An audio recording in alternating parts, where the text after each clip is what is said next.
Welcome to the podcast. I'm Paul. And I'm Mark. So we got a lot to talk about this week. Yep, the end of, well, not quite the end of the... We'll call it the second week. We're a little late on this podcast, but we're going to do basically second week review. Yeah. Stuff happened the second week. Yeah, a lot of things happened. The end of the week. Yeah, you're down a man. Yep. I'm hunting alone now. Yeah, you're down a man. So the first week and a half of deer season, I'm sitting here trying to prepare for this podcast, going through my head, okay, what's happened when? Because every day kind of feels like the same day. Right after the first week and a half. Yeah. If you go too long, you kind of get them mixed in and mixed up. And what? Because a lot of days it was the same. Yeah. I was going through some video footage, and one of the videos, it's like Groundhog Day. Like I feel like I'm reliving the same day over and over and over.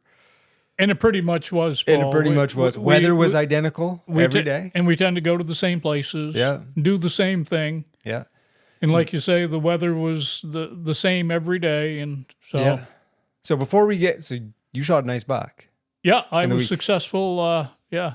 That was the first deer you saw. First deer I see, and the only deer I've seen this year. Out hunting. And then things heated up for me. At the end of the week, I started seeing deer. Yeah. We got into a spot that saw quite a few bucks. Yeah.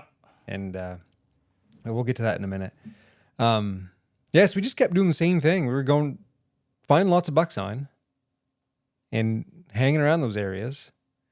Hunting.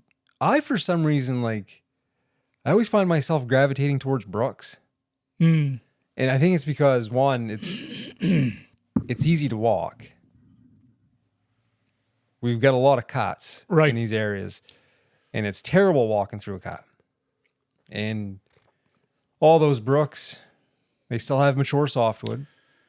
Yeah, they leave a buffer there along the brook, so and they still have woods. Tends to be quiet walking. Yeah, there's not a lot of leaves and debris and stuff like that. Tall canopy, and there tends to be a lot of game sign in those. And it's kind of an efficient way for me to get in around these cuts to check to see what's going on, as opposed to just plowing down through the cut. So it always seems like when we were checking out different areas, I would always end up going near one of those brooks and kind of hanging out, sneaking down that way. And I think you do the same thing. Yeah, I do. It's transition areas, Paul, and if you walk just inside the woods, you can look out into the cut or whatever and still be fairly concealed. And the cuts, they're full of raspberry bushes and stuff. They're terrible when you get out into them. Yeah, some of them are, a lot of them are, like you say, raspberry bushes. You're wondering if you're going to come out with any clothing on. Oh my God. Yeah. It can do a number on. So having good wool clothes is important. Is very important. So I get why I'm comfortable in those, and I can see why moose, deer, other large game would find that kind of cozy. Right. They're not exposed. It's easy going. It's a good way to get from point A to point B. Yeah. And they've got all kinds of feed in those cots. They can get right out in those if they need to. But yeah, I always find myself kind of huddled near those brooks where they can't cut. The other thing that I've always liked, and which is what I ended up doing, actually the day you shot your deer, I was headed over to, that was going to be one of my final destinations that day, was a road that, I like roads that are ditched out or washed out and you can't get into them by vehicle. Long roads. I've always liked, remember when we were hunting up at our original deer camp, there was a lot of places we hunted, kind of the southern part of the North Maine woods, that had a lot of roads that were good to walk, but you couldn't drive them. Right. Like one of them that I used to like to hunt, I think it was 4? It was 4 miles in, or it was a long ways in. So not many people are going to walk in there to go deer hunt. Right, but the place that I shot the deer was off the beaten path, even with a vehicle. I mean, you had to do a little driving to get in there, and then we want to. Even when I told Derek where you harvested that, he's like, "That's a long ways from your camp." Mm-hmm. It's about an hour drive. Yeah, from camp. It's an hour. Yeah, it's an hour ride from the camp. But and The roads are terrible. The roads are terrible. That's taken into consideration. The roads are bad. Even the quote unquote good roads right now, they've graded them. What a mess. They have got like 3 inches of just muck. Chocolate pudding. It's like driving. Well, I have to keep my truck in 4-wheel drive. Yeah. Or I'm going to go in the ditch. Yeah.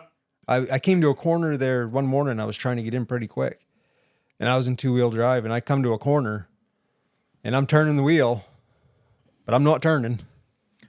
I'm like, this is just like driving in 6 inches of snow.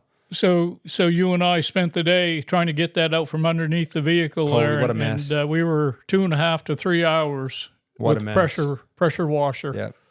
Yeah. And even with the pressure washer, that stuff did not want to come off. It was like cement. Because we had waited a few days and that had hardened on. And what a mess. What a mess those roads were. I was deer hunting and I'm, going back and forth. Yeah. And then it sits all night. And I go back and forth and it sits just all builds night. up. So yesterday morning I get up and Bo is going to go out and help me. He likes to play in the mud anyway.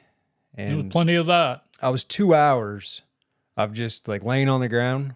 Yep. Just pressure washing before I even got to washing my truck. Yeah. And then the driveway has got, I should have done it in the lawn out back or something. Yeah. I had like an inch of mud everywhere. Yeah. It just, God, it was bad. So we didn't even talk. I didn't know you were doing it and you didn't know I was doing it, but I was doing the exact same thing. And I did it in the driveway and I was on my back trying to get it. And you're never going to get it out of all the nooks and crannies you have in that vehicle. But when I pulled the truck ahead and like you say, there was an inch of mud everywhere. Yeah. And I got to clean that off and you did too. You got to clean it off your pavement. Yeah. So I got a shovel and I scraped it first. And then pressure washed it off the driveway. And that was a big job, just getting it off the driveway. Yeah, so, that was a mess. Yeah. You're just all over the place. So we need some cold weather. Yeah, freeze that up, but things. it'll be rough. Of course, you won't have the mud to deal with, but when it, and we are going to get cooler weather. Yeah. Yeah, the Thanksgiving week. Yeah, it's looking like even possibly this weekend, we could get some snow. Yeah. Coming through, so that'll be good. It every day weather-wise, it's been kind of just the same weather pattern. Right. Overcast, mid 40s, pushing 50 some days, in the 30s at night. Yeah. And we had one day last week. Well, we'll go sequentially through that week. That first couple days we were up there, it poured one day. Mm-hmm. We were out, didn't see any deer. We were out, Monday and Tuesday? So it was Veterans Day. Yeah. And then the 12th. Came back Wednesday and Thursday because I think we were having like 50-degree temps. And we were just figuring we'd pick and choose the better days. And then we got, was it Thursday night, Friday morning? Thursday night. Yeah. I'm lost as to the, Thursday night was cooler. So we get there late Thursday night. Yeah, that was the night we get up there about 8:30. And so we go out Friday morning and went to an area that we've kind of been frequenting. Mm. And we've had luck in the past there, Paul. And we're seeing lots of buck sign. Yeah. So we split up and you were going to go just to my left and I think you were planning on hooking left, right? But you didn't. You were going to go away from me, right? That morning? I did. Well, the way that there's a brook. There again, there's a brook that runs down through there, and there's some wet runs going in there, and so there's some softwood tangle, some pretty thick.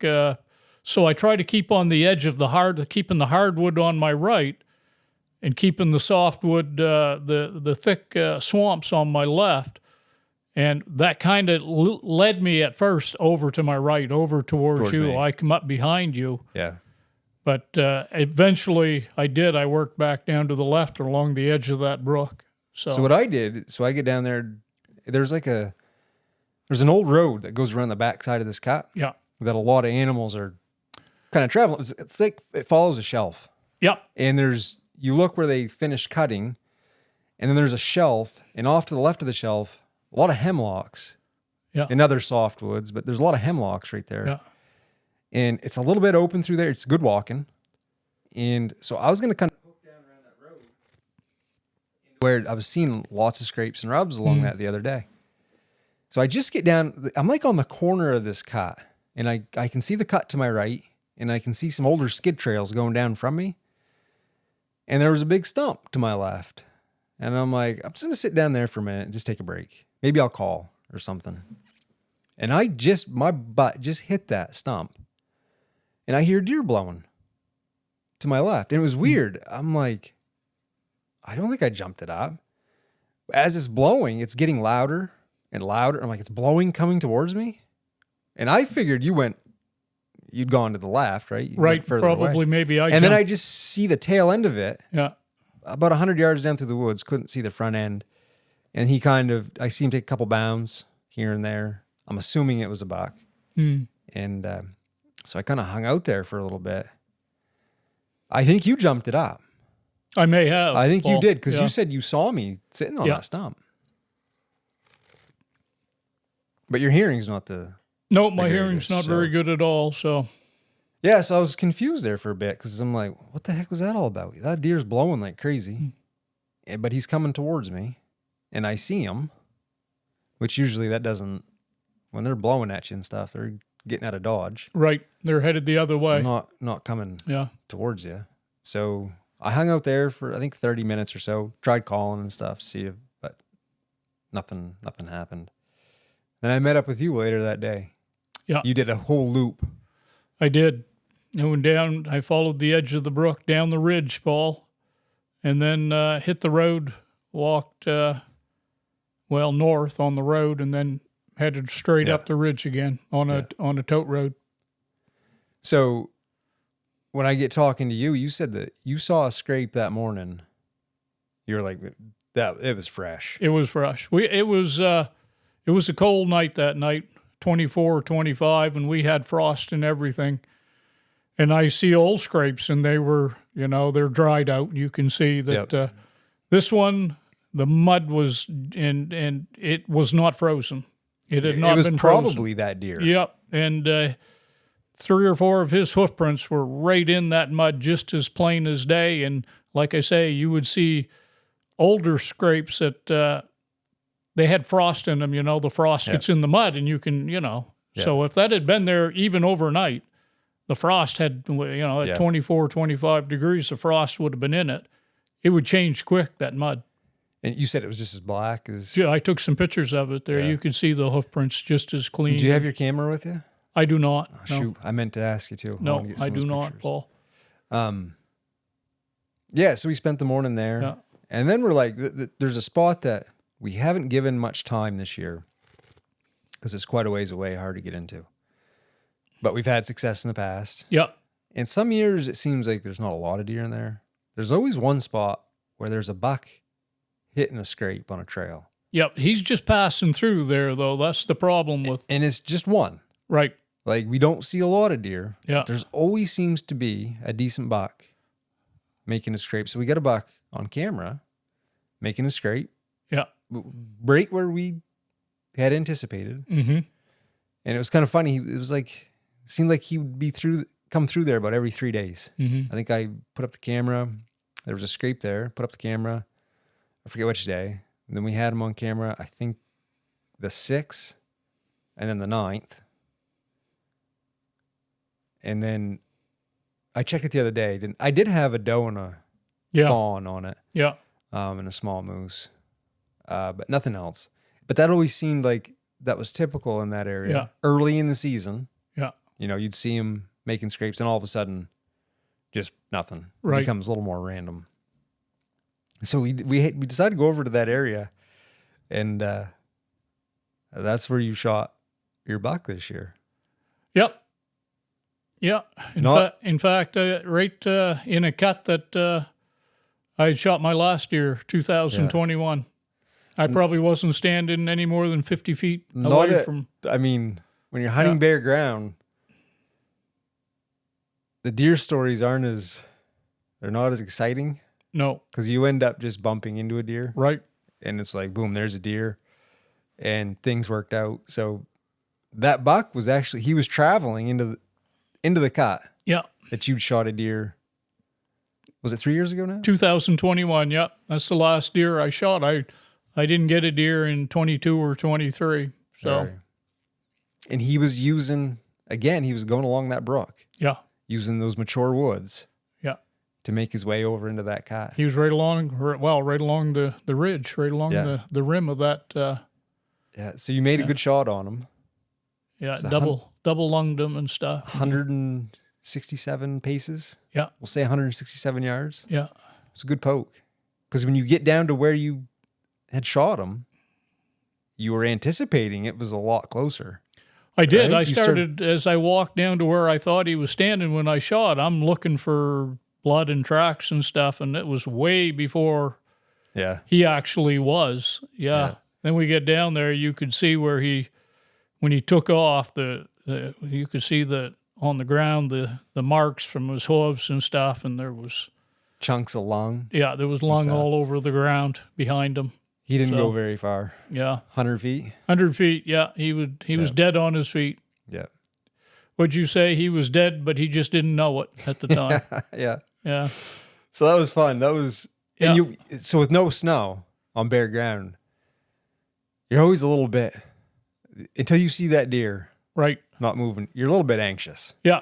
Even with all the, the good shot and like I say, had an entrance and an exit wound right through the lungs, you know, and it was raining at the time lightly and stuff. And there's, it's easy to lose them. Oh my God. It's easy to lose them. And so I was a little anxious until I saw him on the ground there and stuff. But, so I'll get that video out shortly. I've been working on it. Yeah. But you can see we're going down through the edge of this cut. And at one point, you kind of go to the right and trying to figure out where the blood path goes. And then pretty soon you see a spot where, there's some blood right there going to the left. And then you see it laying there. Well, you kept saying, I can smell them right there. So it's so funny. You get down and you get down in there and I keep smelling deer to my left. Maybe I've got good sense of smell or something. Because I seem like this year, I get near a buck scrape. Man, I can smell those like crazy. I'll stand there and I feel like there's a deer right handy, but they smell strong anyway, regardless. But yeah, I'm standing there and you're off to the right. And I think the wind was kind of coming to across my left side of my face. And I'm like, gosh, I can smell him. Yeah. Like I can smell deer. Lo and behold, he was just right over there. I didn't know it at the time, but. So I went in Monday to check. I went by and I didn't see any birds or anything. So I said, well, I'm going to walk in and check. I did Monday, the first morning I went in. Did you? Yeah. I checked it in the afternoon when I'd gone in and checked on you Monday there. And I think it was Monday, Paul. Yeah. And I said, I'm going to stop and walk out there and see what's left of the gut pile, and it was all gone. The inside of the stomach was still there. The green, old man's beard was laying probably there. half. But you could still smell that deer. The deer smell was still strong. Yeah. This was 3 days later. Well, it's funny. I get in my truck, I think Monday. Hard to get that stuff off your hands because I cleaned the deer out for you. Yeah. It was an 8-pointer, 205 pounds. Yeah. Beautiful buck. Healthy. Tons of fat on it. Lots of fat. Holy and I talked to the butcher that I took it to, and he said that's been his experience this year. The deer are really healthy. A lot of fat on them. Yeah, nice looking deer. So wicked red head on them. Yeah. Remember that was the first thing you said there. You're like, the forehead was just red. Yeah, look how red his head is. So, I was back here, Sunday? Wasn't in the truck at all Sunday. Monday, I drive up Monday morning and I get out hunting and I'm like, I'm going to put some gloves on. I'm like, God, I smell deer. I smell my hands. I must have had residual buck on my hands from gutting out your deer. It was on the steering wheel on the pickup. Yeah. Jeez, and that's strong. Yeah, they're a strong animal. So yeah, that was pretty exciting. That was a good day.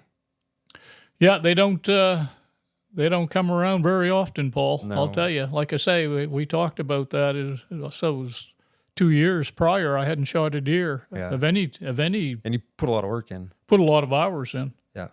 So, but eventually it pays off. Yeah. We talk about that. You keep doing it, and eventually you find success, and it'll come at the least likely time when you don't expect times, it. Yeah. And it'll be over in a second. Most random times. Yeah. So Saturday, I go back into that area, go in on a road that is hard to get into, long walk. Yeah. I saw 5 deer in there. Yeah. 2 bucks. Yeah. Monday, I go back in, and it's almost the same thing. I'm going into this, so you can't drive this road. It's a long walk, and I'm going to go in and just kind of hang out. A lot of deer sign in there, right? We're seeing deer. Yeah. So I come to like this first cut, and I just come through the alders in the road. It was quite tight right there. Basically, it's just at your shoulders. And I'm coming out into this where there's a first cut to my right, and I'm looking it over real good, and I don't see anything. Then something catches my ear. I thought it sounded like a deer going through like some spruce browse or something, some softwood browse, just kind of a whoosh. Oh my God, it sounded like a deer. And I stood there for a long time, and I'm looking out in that cut, and over to the left of the cut, there was a thicker spot with a lot of hardwoods in it that were probably, 20 feet high, 15 feet high, very thin, sticky looking. It was just like an island of them. And there's a skid road that goes up, or an old winter road that goes up to the left of it. And I'm looking at, I don't see anything in the cut. It's like, well, maybe it was me. Maybe it was a squirrel or something like that I heard. So I start walking in further to go into where I'm hunting. And I go maybe, 20 steps or so. Geez, a deer takes off in that little group of trees. And I just see the left main beam. Main beam was probably like the size of your deer, but didn't get a good look at it. And so he was headed down through that cut. Probably that's what I heard. But he was about 100, 150 yards away. And I just see him for 2 quick bounds, and he's headed out towards that road. So I sprint over to that road, but he was right beside the road. And so I sprint over to the road to see if I could see him come out into that. And I'm sure he'd already was long gone down that road. But then there's that other cut. So I just kept running into that cut to see if maybe he's going to go. Because in that cut, you can see down into a ravine and up the other side. Oh, you can see way up onto the other side there. Awful bushy, but you can see up there. And I'm like, maybe I can get a look at him out there. And I didn't. And when I went up that road, I could see his tracks. He jumped out in the road and took 2 or 3 bounds right down the middle of the road. Yeah. And then went into the woods to the left. So I'm like, okay, I've been in here 2 days now, and that's the 3rd buck I've seen. So I go into the end of this road, and there's a bunch of just kind of random cuts here and there, and there's a brook down in there. And I'm kind of checking stuff out, and kind of hanging around the edge of that brook, and it's about 11 o'clock. You were going to come in that morning. I did, right? Yeah. You were going to drop off your deer to the butcher and stuff like that. Yeah. So it was about, I think you came down about 11:30. Yeah. When I saw you. So I kind of did my thing that morning, and there was a little knob out in that cut where the wind was going to be blowing right in my face. And the sun is right at my back right there. And it was nice. The sun was out. Wind wasn't blowing too hard. I was like, I'll sit on that stump up there on that knob and have a sandwich. I can see pretty good out through there. And I didn't sit on the stump. There was a patch of moss to the left, right beside the stump. The sun was right on it. My feet were a little bit cool, so I stuck those in the sunlight. I'm sitting there, and I just sat there for like 5 or 10 minutes. And I'm like right behind me, down in the woods. I'm like, that sounds like a deer walking. So I get up, grab my gun, and get in position. And I'm looking, and literally, like, he probably came out 30 paces from where I was on that knob, and a little buck. Would have been an 8-pointer, but he had broken off his left main beam, and all I could see was the brow tine on that. He comes out, and he's meandering along the edge of the cut right towards me. I'm like, I'm not plugging him. So I recorded him, and then at one point, he's like, and all I had with me was a GoPro. They don't do it justice because they have such a wide angle. Right. and it looks like he's further away than what he actually is. But he's walking the base of this little knob that I'm on, and he's probably 30 feet. Yeah. I can hear him smelling. He'd stick his nose right down in other deer tracks. Yeah. And sniff, sniff, sniff, sniff, and let a big exhale. And yeah, there was a good, I don't know, I think I took like 2.5, 3 minutes of video footage. Yeah. And I could have shot him basically point blank. He had no idea, never even looked at me. No, I saw the video and he didn't. He never looked at you. I was surprised. He never knew you were there. I kept thinking the sun was in his eyes pretty good. Yeah. It was right at my back. And I kept thinking, when he gets right down below me here, I've got nothing between him and I. There was a little spruce tree that was like right at my back. But I'm like, he's just him and I. Nothing in between us. He didn't. He just kept poking around. He looked past me, over just down below me. Yeah. I see his little rack. And it's like, yeah, not today. So he made his way out, crossed the road, went into a old skid trail there. About 10 minutes later, you come walking down the road. Yeah. You're like, see anything? I'm like, yeah. Yeah. Yeah, just that little buck here that was itching to get on the hanging pole. Yeah. If I hadn't had if I was sitting where you were sitting and had a tag. You would have plugged him? Oh, I'd have plugged him quicker than you can say. Poor little guy. Jack be nimble. Poor little guy. He's just trying to make a living out there. He'd have fed me and Narda for the winter time. He was a fat looking little thing. Yeah. Yeah. He was just down below me. He's just shining in the sun. Yeah. And those great big eyes, he would look up and around, and those great big eyes there. Right in the middle of the day, right out in the open. Yeah. Yeah. Well, they feel, no one goes in there. Yeah. They're a long ways from being able to drive in there. Yeah. So they obviously feel quite comfortable. Yeah, they feel. And even in that, I get down, so you get this big wide open cut, and they seem to hug. There's kind of a little draw or whatever that comes out of that brook. And they seem to come out right down there. And there's a little valley in this cut, and they kind of come through that little valley. When I walk down in there, I could see deer tracks going back and forth all through that little valley and kind of up on that spine that kind of goes up through that cut. Nothing really beyond it. And so we had a good couple days. Yeah. It changed real quick. You were joking there. You were like, I went from 0 to hero. Just like that. Yeah, and like I said, we talk about that, Paul. It can happen. Be over in a second. Oh yeah. Yeah. So you never know. So what else did I? So as far as we'll talk about the harvest. I was just going to say that, Paul. I was just going to. So there's a lot of deer. I don't know about in our area. I was looking at the harvest dashboard. Doesn't seem anything crazy there. But statewide, harvest is really good so far this year. It is. And we're only, a little over 2 weeks into it. I checked the harvest dashboard, and we were up over 30,000. So look, last night was 30,168. Yeah, that is a lot of deer. That's for considering we still got the rest of the third week. Today's Thursday, so we have the rest of this week, Thanksgiving week, and muzzleloader. Yeah, which downstate they have a 2 week 2 week muzzle loading season. So yeah, there's all kinds of time to shoot deer. Yeah, and it's going to be a big year in the kill for sure. And I can remember in years past, we when we had weather like we've had, the deer kill wouldn't be very good, and people would always say, well, as soon as the weather gets cooler and we get snow, the deer kill will go up. You'll see that like clockwork. Yeah, but this year, I guess there's just so many deer that the kill is up. I mean, I myself have seen more bucks this year than I don't remember the last time I saw. Usually it's 1 buck a season. Yeah, and I shoot it, or you don't get one. You just see it running real quick or something like that. Yeah, you got to consider yourself fortunate if you have an opportunity, one opportunity up here. I consider myself fortunate, so. Yeah. Yeah.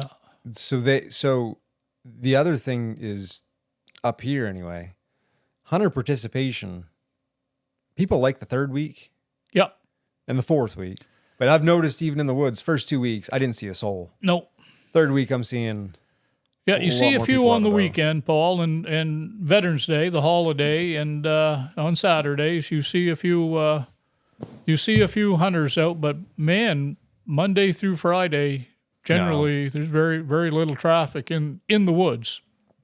Well, I think that has to do with, I mean, when you're looking at 45, 50-degree temps, no snow, and you're going out into big woods, it's just like, what the heck? Like, it's a crapshoot. Yeah. As soon as there's snow on the ground, those big woods will have a lot more hunters out there. Man, it's trackers will be all out looking for tracks and stuff. So changes everything. It does. It changes everything. Because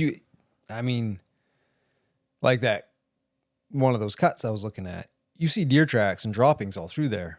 But I mean, a day old, 2 days old, right, 3 days old, then it starts getting into, well, it looks like a lot of deer, but this could have been all like a week ago. Yeah. It all kind of not as easy to differentiate once you get snow. Right. You're like, okay, the last few days there's been a lot of deer hanging out in here. So, yeah, and that brings me, I had a couple things actually regarding some comments recently. I've mentioned a lot about just wanting snow and how much we like snow and it's important.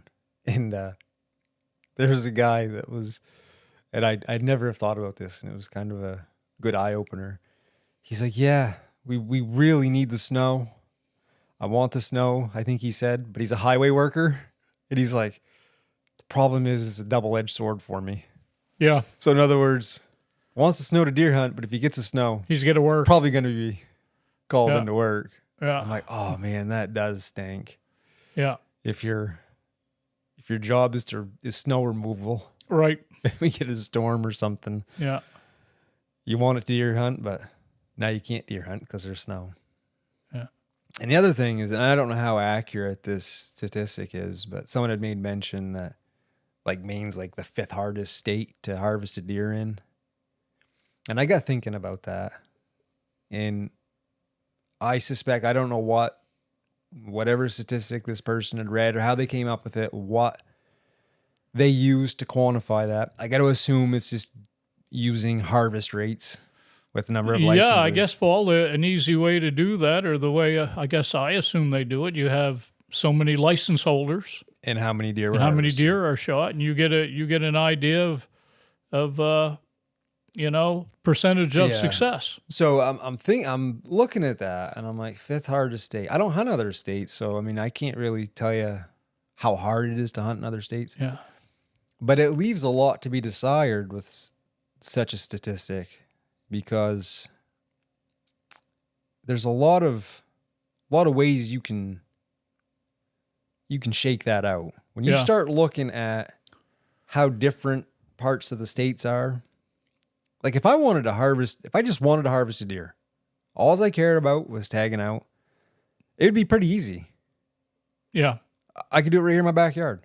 Yeah. Right? There's places in Maine that I don't want to say it's not hard, but if you just put a little bit of time in and you can shoot a deer. I mean, you look at, there's zone 17, they've shot almost 4,000 deer. Right. But when you get into like the big woods of like northern Maine, and again, I've never hunted a lot of other states. I don't really care to, but I've heard other people say that if you can hunt northern Maine, the big woods of northern Maine, you can hunt anywhere in the country.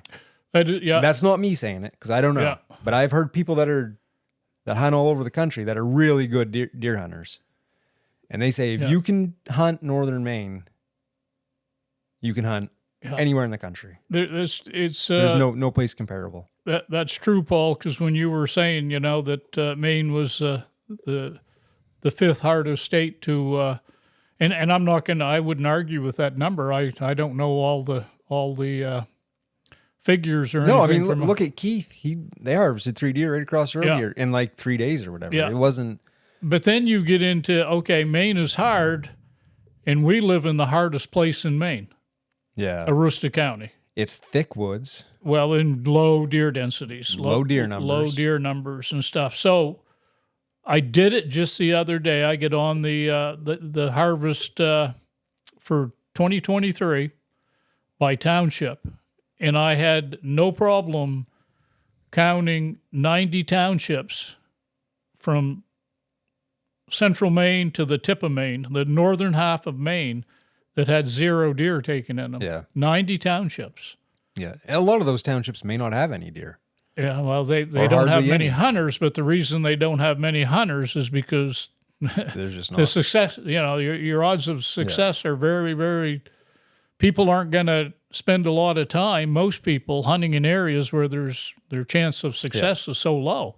Yeah. A lot of people would love to go up there and go hunting if there was, a reasonable chance of success. So, that's, you put that in, and anybody can check those figures. You can get on the state of Maine historical harvest maps and stuff, and 2023, and before I've counted over 100, and even so, you're counting 90 with 0, but there's a lot with 1 or 2 in those townships. Yeah. Even back when I first started harvesting deer as a kid, I can remember up around camp, most years that I harvested a deer in that area, I was the only deer in that township. Right. Like I would look for the previous year and it 1 deer shot. And I was like, well, that was my deer. Yeah. And a lot of the surrounding townships were 0. Yeah. And yeah, so I don't know. I don't hunt other places, so I can't attest to it myself. I'm not going to say, that it's fact that northern Maine, if you can hunt and be successful there, you can hunt anywhere in the country. But a lot of people have said that who hunt that have experience in other places. The country. Yeah, and I would tend to believe that. I certainly, if I heard that statement, my first reaction would be, yeah, you know what? I think that's right. I believe that's right. I mean, most places it's hard to explain to somebody. Like most places you are in the woods, you're not getting a shot 30 yards or more. Like it's thick, it's loud. Yeah. It's tough to get close and get an opportunity. Yeah. But it's fun. Yeah. And it's as far as the Northeast, it's probably, would you say it's your best chance to shoot a 200 plus pound buck? Right. Like Like I suspect this year there's going to be a lot of big deer shot. I was thinking the same thing, Paul. I think there's going to be a lot. Because I think we were looking at your deer. I think it's probably a 3.5-year-old deer. I didn't even know. I would, if somebody told me that was a 2.5-year-old deer, I wouldn't argue with them. Didn't have a super heavy rack? A little small spindly 8-pointer. Yeah. It not a big frame deer, Paul. It wasn't a long deer, or it wasn't. But it was just super healthy. Healthy deer. Yeah, so a lot of fat and. But we've also shot. You shot a yearling that was 175 pounds. 180. Was this 175? Okay, 175. 175. Yeah, hey, you're right. We can call it 180. We'll round up. No. I think you're right. It was 175. And dressed weight. Yeah, and that was, you had it aged by the state. Yeah, they sent me a card back, and it was a year and a half old. And that was just a big frame deer. Yeah, that was a big deer. Yeah. So I think your best chances of shooting a heavyweight deer are obviously up here. Yep, and genetically they're big. The tough life they have to live have favored the bigger deer. Yeah. So, yeah. Man, I'll tell you what, if we get an easy winter too this year, holy cow. Yeah. Things will be a lot bad. But even that being said, Paul, it's still different up here than we're not looking at 10 deer per square mile by any stretch of the imagination, so coyotes there's not a day that I go out that I don't hear a pack of coyotes going. Yeah. That bothers me big time. Yeah. And therein lies the, if we have a rough winter, it can go backwards really quick. Yeah. So. And I'm usually not, this year, it's different. I'm usually not prone, if I'm deer hunting, I'm deer hunting. And I don't want to be shooting at coyotes and stuff. And this year if I see a coyote, man, I am going to dump some lead at it. I've shot them if I've seen them. Yeah. In fact, the only 2 coyotes I've ever shot were both deer hunting, you know. And in that, I had to be sitting still, you know. They're a very cagey critter. I was tempted one day, and it was in our last video. We just get back out to the truck, and they were yipping and going it. They were just down in that cot. Yeah, and it sounded like a lot of them. They were right there. And I was half tempted to go down through that cot to see if I could. But I'm like, those things are... They're cagey critters. They're not going to hang around, so I can get a shot at them. Because I've seen a lot over the years, you know, maybe I'd be driving down a road and see one come out across the road hundreds of yards, but they don't stick around. No. My hope was when we were sitting there eating, that one would, you know, they don't know we're there. They'll venture out in. They don't make many mistakes. Boys, they don't. They don't. And I was hoping if one comes out here, boys, I'm going to flatten them. I'm going to give us something to think about. Yeah. Because there is a lot. There's a lot of, we hear them all the time. God. We hear them all the time everywhere we hunt. So. Yep. So I guess going forward this weekend, we got kind of a fun thing planned. It'll be really interesting going up to our old deer camp, Paul. We're doing a reunion trip. Yep. With some of the original deer camp guys from when you started going up in the 80s. Yep. And that'll be fun to reminisce about that and see the old place and tell some deer stories. And I think Derek said that he's just so excited about just reminiscing about things. Yeah. He's not even bringing a deer rifle. Oh, no kidding. Yeah. He's like, I don't even think I'm going to, he goes, I'll bring a shotgun and I don't think but there are some deer coming back. Yeah. In the North Maine woods. So. Yeah. But a one-day trip is awful hard to try to figure out where you're going to go. Well, we're going for 2 nights. Yeah, the first day's traveling in and stuff. So you got 1 day to hunt, Saturday, and who knows? You never know. Might get some snow. Yeah, there's a system coming through. There is. They're calling for.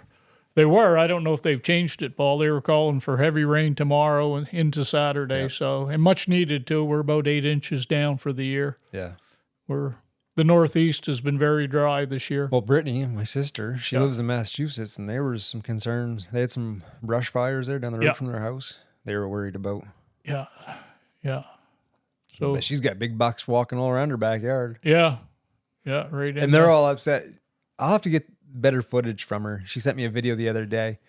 Nice buck. She's like, these deer, they've got an awful wild look in their eye now. There's a buck coming across her yard, and she's like, look at this thing. He just looks, she's like, he's tearing up my bushes and tearing up my lawn. Yeah. And he was over raking her bushes and making a scrape on her lawn. Yeah. She's more worried about her lawn and her trees and her yard than, Well, she goes, man, that deer, they have a different look about them right now. They do. Yeah. Said, they'd be tough to kill if there wasn't a rut. Oh my God, yeah. If they had no reason to ever travel and get out and about, if their only concern was to feed themselves and stay out of harm's way, they'd be tough to kill. So. Yeah, they make some. Yeah. And that's the only reason I shot the deer that I shot. He was on his feet in the middle of the day, Paul. Yeah. Traveling. People say, I gotta, if they're tracking or something, I gotta try to outsmart them. I gotta do something to. Yeah. I don't really think that ever happens, to be honest. Sometimes, I mean, you can, if you know where they're headed, I guess you can formulate a plan. But I think, I don't know, 90% of the time, 95% of the time, you're basically banking on them screwing up. Yep. Doing something stupid. Yeah, being in a place they shouldn't be in, and doing something. You want to be in that place. Yeah. So I don't really ever feel like. Yeah. Like I said, there are times where you get an idea in an area that you've spent some time in where deer move. Yeah. Like you shot a buck a few years ago that we tracked a deer all day. And he ended up coming full circle right back to where we walked right in front of the pickup. And it was the end of the day. Yeah. And he was going up over this knoll. And we're like, we know right where he's going. Yeah. He's going to go. There's an old road. There's a T in the road. He's going to cross right there somewhere. Yeah. So I stayed with the deer. You got in the pickup. We came out right by the pickup. Right. You hopped in the pickup, went around. And I went up over, and I probably wasn't going to get a good shot at this buck because that whole ridge was winter beach. Yeah, it and was I thick. hate those stinking things. Yeah. It's loud. You're, you know. Rattling the leaves and, the bushes and stuff. I jumped him up in the middle of the winter beach, got a shot off at him. And just as he was coming up out of the winter beach. Yeah. But he went right down towards you. Across the road where I was parked. You were waiting for him. Yeah. Knew he was going to cross there. So, I mean, that was... We had a plan. Yeah. Had a good idea of what's going on, but that was just knowing the area and knowing where they went most of the time, not all the time. Wasn't guaranteed. No guarantee for sure, nope. But generally this is where they headed. If they went into this block of woods, they would cross out. But if you hadn't tracked it through, he never would have come out through there. He was, like you say, he was bedded down. He went in and bedded down in that block, and you got him on his feet. So yeah. But I never feel like I'm like, I got to capitalize on when this thing does something. Yeah. He shouldn't. Yeah. And that's when I feel that, it's going to be your best chance. They hook up with a doe, don't want to leave the doe. Right. They hang around a second too long. They hang around to see what it is that's coming up behind them. Yeah. Usually the second time you jump them up, you'll catch them. Yeah. They're not sure the first time. Yeah. They kind of run off a little bit and they're like, what the heck? And hang out to see if whatever it is coming or not. And you can see him then. Yeah. After that, usually you're in for a chase. It's a pretty good chase. Yeah. Once they know what you are, that you're in for a chase. Usually, not always. It's funny how it plays out sometimes. But yeah, my experience is, well, man, you can, like the one that bailed in the lake there. He just did not let you get close after the second time. Never stopped. Never. He took every measure to keep distance between you and him, and that's a tough day. When we started headed down towards the lake, and he had that big trot going. Yeah. Right, not big bound and run, but just those big long strides. Yeah. I'm like, you gotta be kidding me. We're going right straight. Yeah. To the stinking lake, and it was rough in there. And you tracked it a long way. I went a long ways that day. Yeah. So I was talking to Derek about that the other day. I was like, Derek, you think he swam across the lake? And Derek, he goes, they're awful good swimmers. You'd be surprised. Yeah. But, oh my God, that was rough. It was rough and cold, that water. Rough and cold, and it was a long way. And that's a long way across. That's a big lake. Yeah. I can't imagine but you never know. Yeah. Stranger things have happened. They have. So, but I was pushing them pretty hard. But I think you'll see them use water all the time. Yeah, water's once you start pushing them. Yep. Once they feel that they're being pressured, water is one of their go-tos for eluding predators. Yeah. And he did big time. He tried some smaller bodies of water first. Yeah. We hit a couple brooks. He went up the brooks, crossed them, went back across them. Yeah. And I could see a couple spots where, again, there's a lot of roads. I was concerned about pushing him out into somebody else. It was a Saturday. There was a lot of people going around. So I was going pretty hard. I wasn't giving him any space. And I see a few more spots where he'd stopped. It was probably kind of assessing what was, and after we crossed a brook a few times, that's when I think he was like, okay, we're going to the lake. Yeah. Good luck with that. Yeah. Coyotes don't like water, so unless it's frozen. Yep. So, yeah. So we'll go up there this weekend, and then we've got Thanksgiving week. Yep. That's traditionally the week we always hunted anyway. So it is, yeah.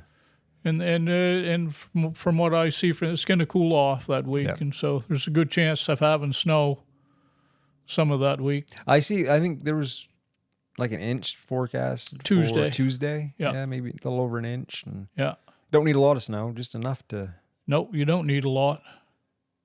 Just enough to go run yourself tired. Yeah. Yeah. But that's fun. Deer tracking's so much more fun. Yeah. Oh man. It's so much more fun to hunt on snow. Oh, going but out. We've done it. That's the way we've always hunted our entire hunting life, Paul. That's what we've done it on snow. So. Yeah, and I was thinking the other day, I might do a video or something on that. I kind of was postulating, would I still deer hunt if I knew we were never going to get snow again? I don't know if I probably still would go through the motions, but there's something about having snow. Well, like I say, it's what we lived for back in the day. You know? So I don't say I wouldn't say I wouldn't hunt, but I definitely, I don't know. It would have a different feel to it. Yeah, it would. Yeah. Like the past 2 weeks, you're just kind of. Yeah. What is it? I think Hal Blood calls it, he takes his gun for a walk. Yeah. Yeah. And he's right too. I mean, and that's the way it's been, Paul, for serious deer hunters in Maine for generations. Yeah. You know, snow has always been a big a game changer for the deer hunter up here. All the guys that I know that hunt the big woods, like, you know, the guys that go up in around Machias and stuff like that, you don't hear much from them when there's no snow. No. As far as harvesting deer. No, it gets a lot tougher up there. At the minute. Eastern Aroostook County in our ag in the fields and stuff is, you've got to, you know, you can formulate a pretty good game plan to see deer and harvest a deer. Out in the gate there in the North Maine woods, that isn't the, I mean, you got some cuts and stuff, but that's tough. It's extremely tough. Yeah, they could be in a cut and they may not be, you know, it's not as consistent as around here. You look at our deer camp pictures through the years, and we would always do a group photo on Sunday. And every deer camp, that Sunday was just no snow, drab. Very few deer not many deer up. on the. Yeah. But all those deer camps where we had snow most of the week, it was a big game pole. There's no question that out there, out in the big woods, that it increases your chances of shooting a deer. If you're a serious deer hunter. Yeah.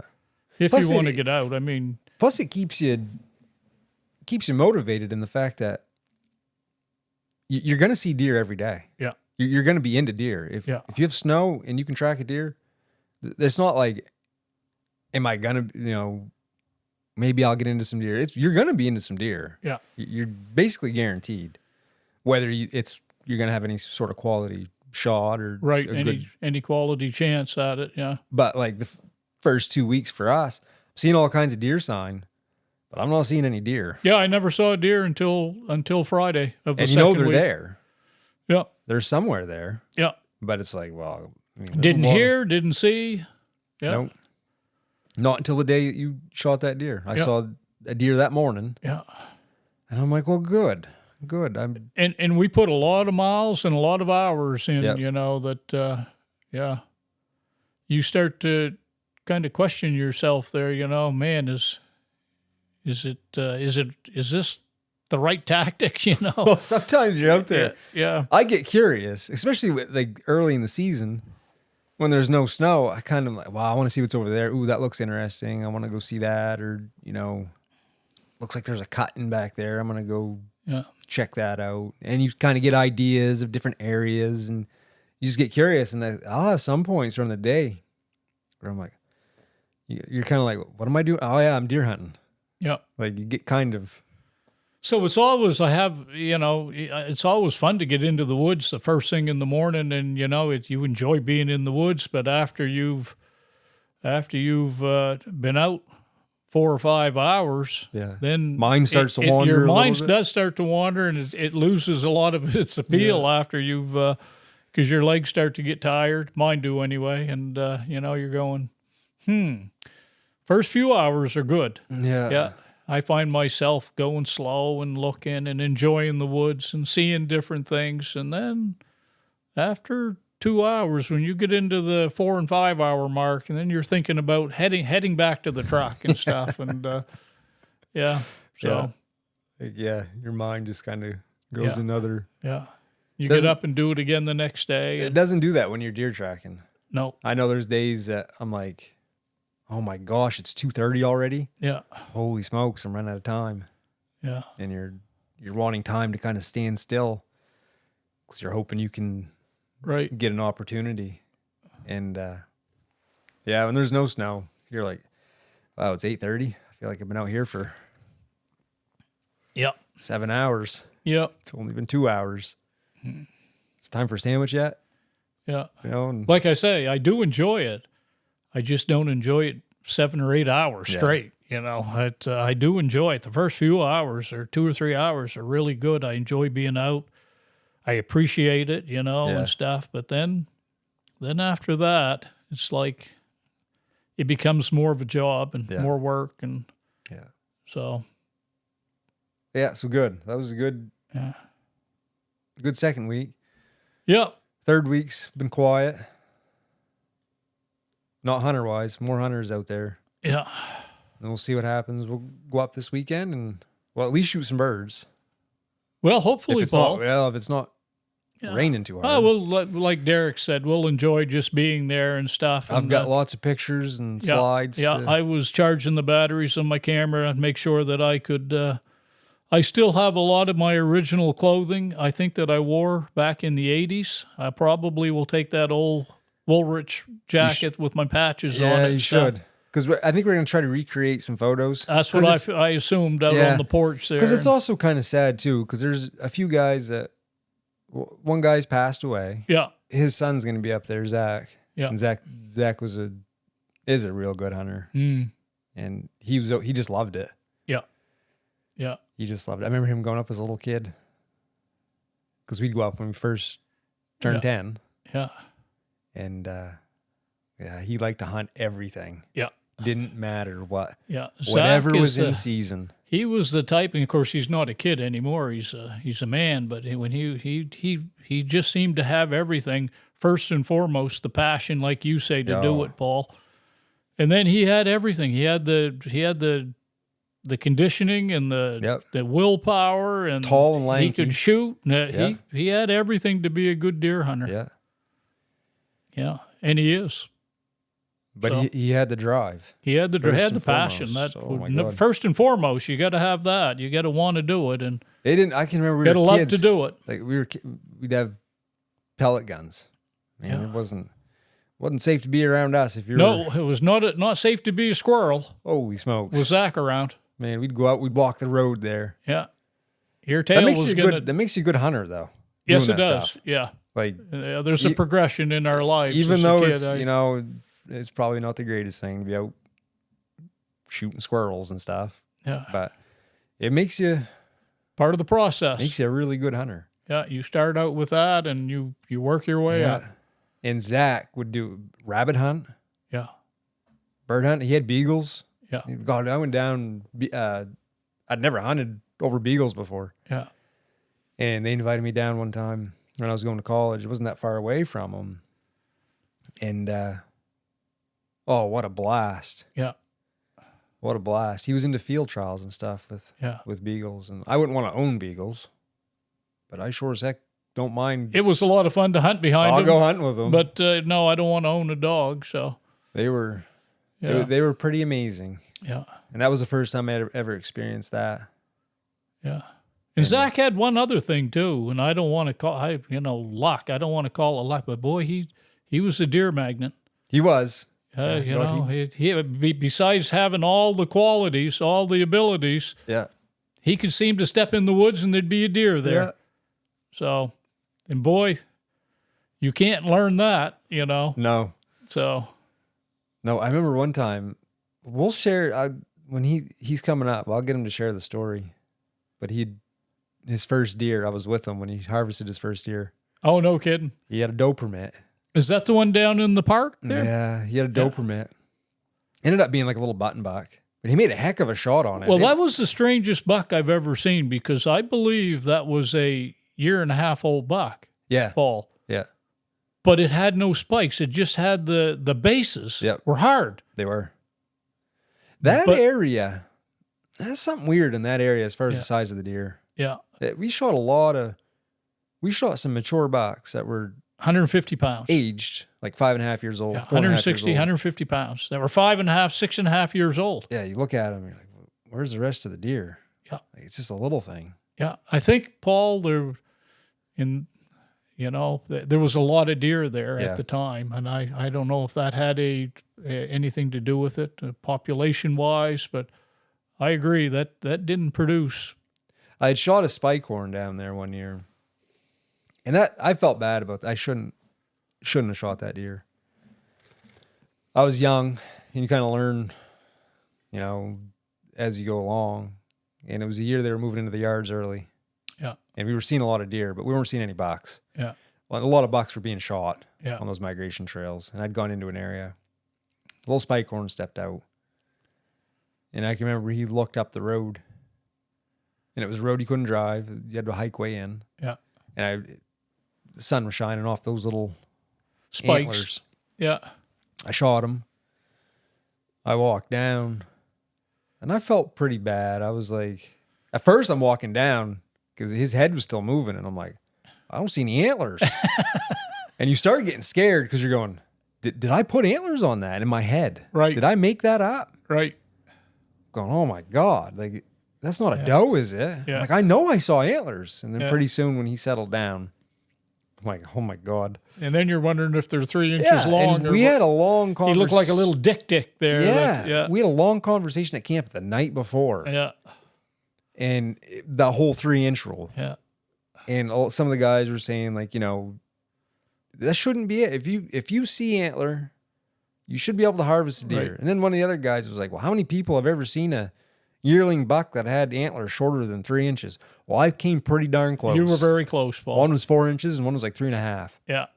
And I can remember that when I was seeing the deer. Yeah. That conversation playing through my head, and I'm like, oh yeah, those are easily 3-inch antlers. So I shot it, and then I'm walking down going, oh, holy smokes. Yeah. Where are the antlers? So I noticed, and I think it's changed, and don't quote me on this, but in moose, I think they changed it. I think at one time the moose had to have, I don't know, longer than his ears or whatever. All right. Now it's just, if it has, I think they call it hard antlers, of any type of hard antler. So it can be 4 inches on a moose. If it's a hard antler, it's a legal bull. All right. So they've changed that because I believe they may have had some issues with, awful hard to tell, longer than the ear, less than the ear. It is. And so. So the deer was fine. He had big enough antlers, but that deer never sat well with me. And of course I was young. Like I said, I was early 20s. Yeah. And I never really felt that. And that I can remember saying, I'll never shoot another spike horn. And I have since shot spike horns, but it was circumstantial.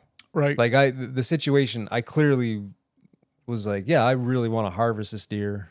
But like the other day with that little 8-pointer, I had no interest at all. Yeah. And now a different type of season, let's say, deer numbers are low.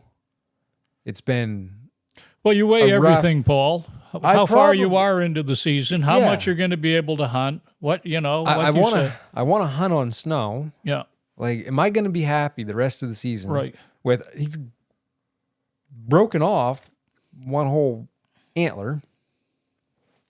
And I know, like, I'm at a point, like, I know I'm not, like, I'd be like, oh, well, why'd I do that? Just for the sake of, like, he's 30 feet away from me, just minding his business. Like, no, I don't want to just plug them for the sake of plugging them. Right. But a different year, later in the season, I may have had a totally different. Yeah, last day of the season. Well, not just that. If you're not, people aren't seeing deer. Yeah. We're not seeing deer. We know if the deer numbers are down, that's probably going to be the only. Right. And I probably would have done it. But this year, no, I'm seeing bucks. Yeah. A lot of bucks are being harvested. We still got, well, at that point in time, basically 3 weeks, 2 weeks of rifle season left and muzzleloader. Like, no, I don't want to do that. Yeah. But anything else? No, that's about it. That's about Paul? it for week 2. So hopefully I got to get that. We've been going hunting so much. I'm having a hard time to get some editing done. Yeah. Yeah. But I'll get her done. Yeah. No, it's, it's just been a good year. I mean, it's been a good year for deer hunters in Maine and stuff. Yeah. So things look good. Even the guys around town here, they've done well, especially the first 2 weeks.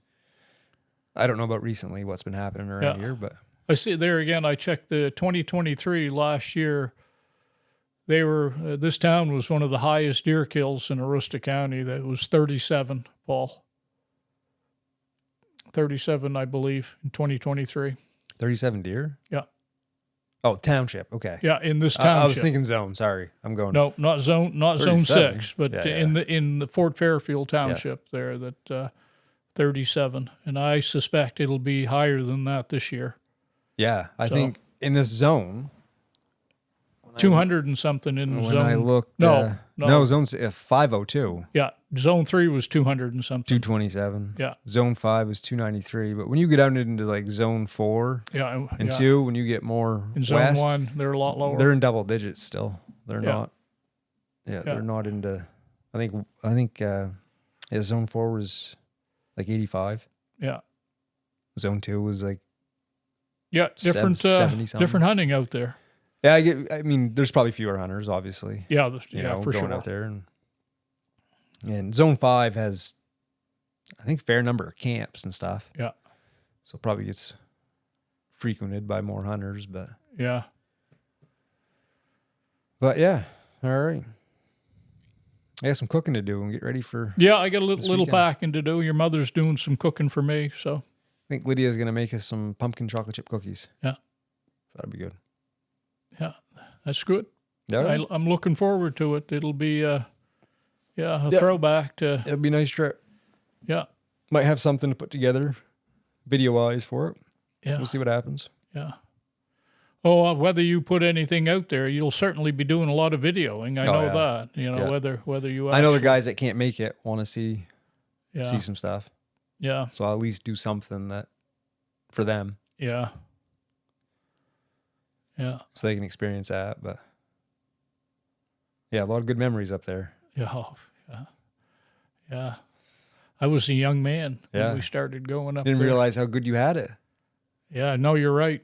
Yeah, perspectives changes they over, do. The deer numbers went down, and we complained about low deer densities in the 80s and stuff, and they were far better up there then than they are now. So yeah, they were. It's a shame, but maybe that'll change. But the problem is all the deer yards have been cut. And the coyotes have, There's no wintering habitat, so you get you get a couple good years and get numbers back to where they start getting healthy again. But also it takes one bad winter, and you're right back to square one. They've got no place to winter. Yeah, that's so true up here, Paul. I mean, the towns have become the deer yards, right? For crying out loud, right?